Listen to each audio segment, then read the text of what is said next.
ये आज हम अंतर्राष्ट्रीय मेंस डे पर दो लाइनें की बात करते हैं। पुरुष को जब भी लिखा गया, पहाड़, सूरज, चट्टान, इन शब्दों का प्रयोग किया गया।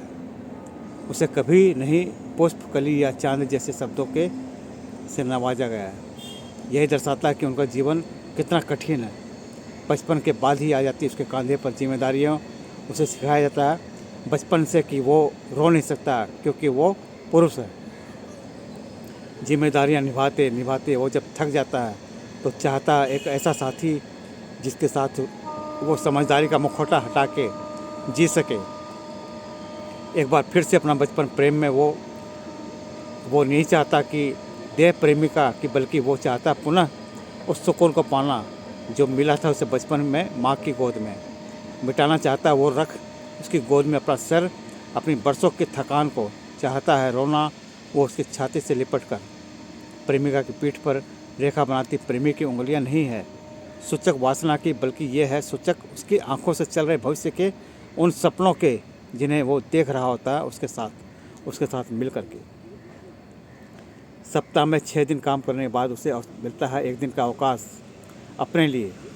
उस अवकाश में उसे ये बोलकर काम पर लगा दिया जाता है कि 6 दिन तो जीते हो, अपने लिए एक दिन घर में हाथ बटाओ। और वो भूलकर अपनी खुशियाँ बस निभाता ही चला जाता है। फिर जब उसे मिलता है प्रेम में छल या खो देता है वह वस्तु जो होती है उसके प्रिय, वो हो जाता है प्राण विहीन, जो सब्र तक एक अडिग पर्वत की भांति वो बह जाता है एक नदी की तरह। पुरुष का रोना किसी त्रासदी से कम नहीं। जो नहीं रोया अपना खिलौना टूटने पर, बहन की विदाई पर, नौकरी के लिए घर छोड़ने पर, वो रो देता उसके छोड़ जाने पर। स्त्री जल्दी टूट जाती है, जल्दी संभल जाती है। पुरुष जल्दी टूटता नहीं, और जब टूटता तो संभल नहीं जाता पाता। उसे हर जगह गलत ही समझा जाता है।